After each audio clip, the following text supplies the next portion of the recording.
Welcome to the final episode of the series in which we explore every city in England region by region in order of average house price. Having previously covered the southwest, southeast, east of England and the Midlands, we now turn our attention to the three regions of the north of England, namely Yorkshire and the Humber, the northeast and northwest. So if you're interested in the more affordable end of the housing market, or if you're here for the geography and visuals, this video has you covered. The prices quoted are of course time sensitive, but compiled from the same source at the same time. So let's dive in. Number 18. As with the other videos in this series, we begin with the cheapest city in the region, or group of regions in this case, and work our way up to the most expensive. So bringing up the rear as the current most affordable city in England is Kingston upon Hull, or commonly known as simply Hull. Now it should be mentioned that Hull was one of the most heavily bombed British cities during the Second World War, so for that reason alone it doesn't feel at all right to throw criticism at it. In any case, one of the main factors contributing to its house prices is its geographic isolation, being as it's out on a limb on the Humber estuary, where the trawler boats no longer trawl. But don't get me wrong, in all sincerity there is plenty of charm to the city with the white telephone boxes. The average property in Hull costs just over £141,000. Number 17. Continuing on the theme of geographical remoteness, the second cheapest city in the north of England at the time of making this is Carlisle. This is a city so close to Scotland that it was in fact Scottish until around 900 years ago. In some respects it's ideally situated, being within easy reach of the Lake District, the Cumbrian coast, the Yorkshire Dales and the Scottish borders. Great for fans of the outdoors, but in terms of brass tacks, there's no getting away from the fact that it's highly impractical as a commuter base for anyone not working in or around the city itself. The average property in Carlisle comes in at just over £159,000. Number 16. Next is the city that was once deemed the wool capital of the world, Bradford. The industrial decline of Britain from the second half of the 20th century wasn't particularly kind to Bradford, with only hints of its Victorian might remaining in its architecture. Its proximity to Leeds has arguably worked against it, as outside investors have tended to gravitate towards the latter. Meanwhile, Bradford, with its abundance of stone terraced houses, remains West Yorkshire's most affordable city in terms of real estate. The average property in Bradford is currently just over £160,000. Number 15. Now to the first of the three cities of the northeast, Sunderland. Once again, a lost industry is the theme here, and in this case it's shipbuilding. At its peak in the Victorian era, Sunderland was claimed to be the greatest shipbuilding port in the world, but with the last of its shipyards closing in the 80s, the city, or town as it was until 1992, has been seeking to reinvent itself. On that front, it does have to compete with its more famous Tyne and Wear neighbour, Newcastle. The average Sunderland property costs just over £168,000. Number 14. Next is our first visit to Lancashire via the city of Preston. This is one of the youngest cities in the country, having been a town up until 2002.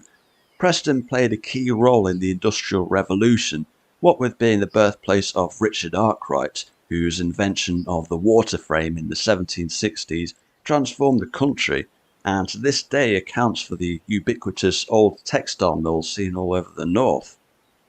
But it was Manchester, rather than Preston, that became the textile capital of the northwest, something that's still reflected in the respective house prices today, even though the mills have long since closed. The average property in Preston costs just over £171,000. Number 13. Here we have the north's youngest city, Doncaster. So Doncaster was a town up until 2022 when our late and dearly missed Queen Elizabeth granted it city status. Its main driving force behind its growth was coal mining.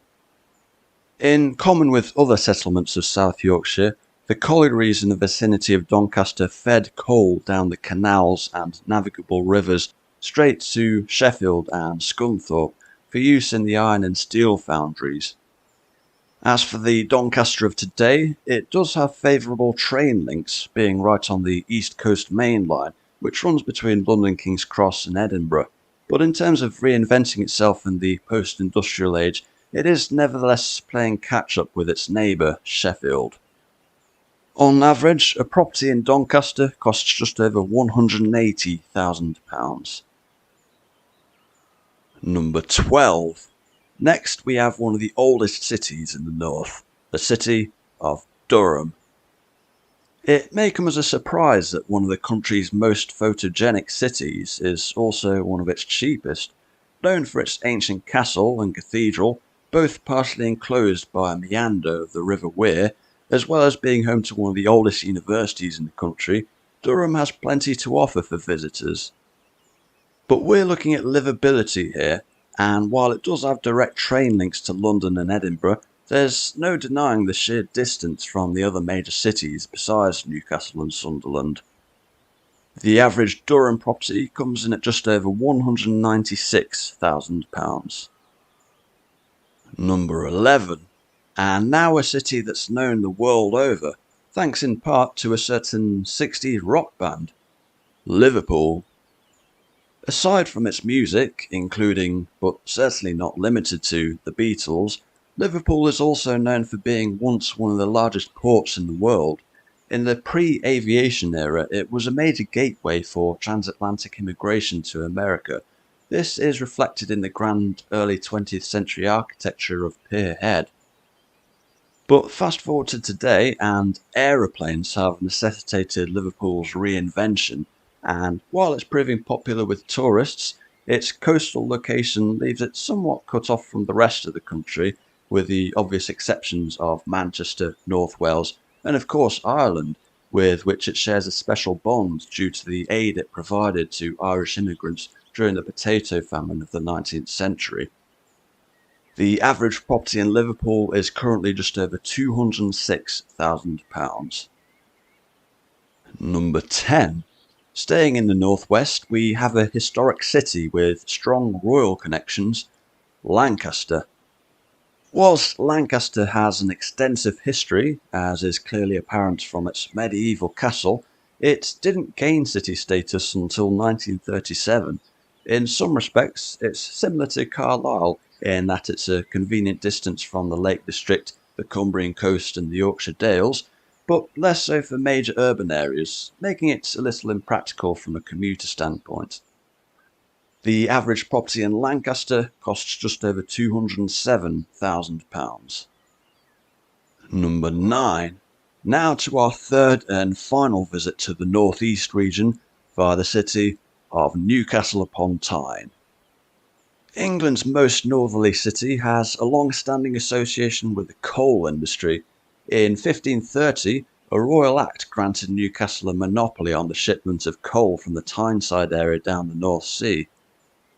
This was of course a highly valued commodity during the Industrial Revolution and into the railway era, accounting for much of the grand architecture still seen today, even with the closure of the collieries in the late 20th century. Whilst its relative geographical isolation may put off some, Newcastle remains a vibrant and sought-after city to this day. On average, a property in Newcastle upon Tyne costs just over £222,000. Number 8. Next we have, quite honestly, a city like no other. It's Manchester's next door neighbour, Salford. Whilst some may confuse it for a suburb of Manchester, Salford is a city in its own right, and one that's receiving a fair bit of investment at that, as the skyscrapers are clearly indicating. One area in particular has become a hotbed of modern development since the beginning of the millennium, namely Salford Quays, This is the area you probably recognise off the telly, as the BBC and ITV both have studios here. It's also noticeably more complete looking than other parts of Salford, and indeed Greater Manchester as a whole, almost as if building contractors prioritise the deep pockets of the media companies as opposed to much loved historic buildings like Manchester Town Hall, for instance. But I digress. The average Salford property costs just over £225,000. Number 7. Now for a trip back into Yorkshire, and this time to the city where Richard of York gave battle in vain, Wakefield. Nestled amidst a cluster of big towns and cities around West Yorkshire, Wakefield is a somewhat overlooked city, except to the rugby league fans perhaps. Just like the other cities featured here, Wakefield has a proud industrial past. In its case, this included both coal mining and textile manufacturing. Its handy location with Leeds to the north and Sheffield to the south may be a key factor for its position at the top half of this list. The average Wakefield property comes in at just over £225,000, about £200 more than Salford in more precise terms. Number 6. Next up is none other than England's Steel City, Sheffield. Whilst Sheffield has been synonymous with quality cutlery since the medieval era, assuming Chaucer's reference to a Sheffield thwittel is reliable, its steel industry fell victim to British Steel's gradual decline that started in the 1970s in Corby and will likely finish in Port Talbot. But the Sheffield of today is very much a happening place in the midst of regeneration, with a central location, motorway and mainline train links, as well as its own tram network, and a close proximity to the Peak District for lovers of the outdoors. Sheffield is indeed a city on the move. The average property in Sheffield comes in at just over £251,000. Number 5. And now to the city once known as Cottonopolis, the city of Manchester. Whilst the textile industry shaped much of Manchester in terms of stature and architecture, the city of today has a few things in common with nearby Liverpool, in that each share a proud past in both music and football, past being the operative word in Man United's case. And just like Sheffield, Manchester has its own tram network, namely the Metrolink, which goes all around Greater Manchester. So all in all, a city with a lot going for it, even if Piccadilly Gardens has no garden, and the city's emblem is a worker bee. Now, I don't know about you, but I can't think of anything more cyberpunk dystopian than having a worker bee pictorial dotted all over the city centre with no context offered, but maybe that's just me. On average, a property in Manchester will cost just over £263,000. Number 4. So now we come to the north of England's city of 1,000 trades, Leeds. With over 500,000 residents, this is northern England's current largest city by population, albeit by a slim margin. Historically, its growth can be attributed to the Industrial Revolution, when more or less anything and everything was produced here and transported across the canals. Echoes of its past are very much alive via not only the numerous wharf buildings along its waterways, but also the prominent Victorian architecture seen around much of the city centre. Meanwhile, a rapidly developing skyline does a better job than most at keeping a respectful distance from the historic buildings at its core. And with transport links that include direct trains to Carlisle straight through the Yorkshire Dales via the iconic Settle and Carlisle line, and a direct bus service all the way to Whitby 70 miles away, Leeds is certainly not lacking in that department either. The average property in Leeds costs just over £271,000. Number 3. Next is a city that wears its Roman heritage on its sleeve, Chester. For most of its history, Chester was the biggest port in northwest England. However, the silting up of the River Dee paved the way for a small nearby town called Liverpool to usurp its role in that regard. Chester's status as a historic city is plain to see, with its walkable defensive walls and numerous timber-framed buildings, some medieval, some mock Tudor. It's also home to Britain's oldest racecourse, one of the largest zoos in the country, and a castle. And if castles are your thing, it's within easy reach of North Wales, home to some of the most awe-inspiring castles in Britain.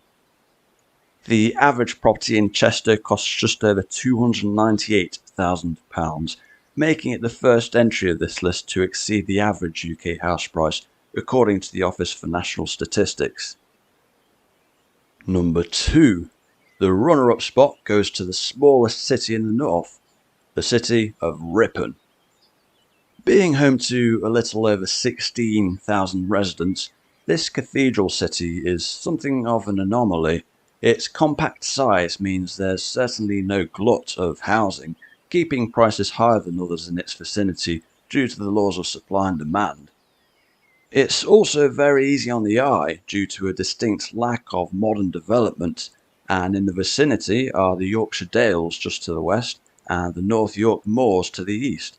The main downside though is transport, as there's no railway station here, plus the bus station has very limited options. On average, a property in Ripon will cost just over £333,000. Number 1. And finally, there's a good chance you'll have guessed by process of elimination that the current most expensive city in the north of England is York. Here's where it goes to show that when it comes to house prices, it's not all about proximity to London. Unlike Leeds and Sheffield, York is a fair bit away from the M1 motorway, or indeed any motorway for that matter. Having a major railway station roughly equidistant between London and Edinburgh certainly helps, granted, but there's something almost poetic about the historic capital of the north remaining its most prestigious city to this day as far as the housing market's concerned. York is one of a small handful of British cities where you'll almost never hear a bad word said about it. From the walkable city walls to the medieval streets known as the Shambles, Jorvik Viking Centre, and of course York Minster, this is a world-class city, and if the house prices reflect that, then so be it. The current average property price in York is just over £339,000.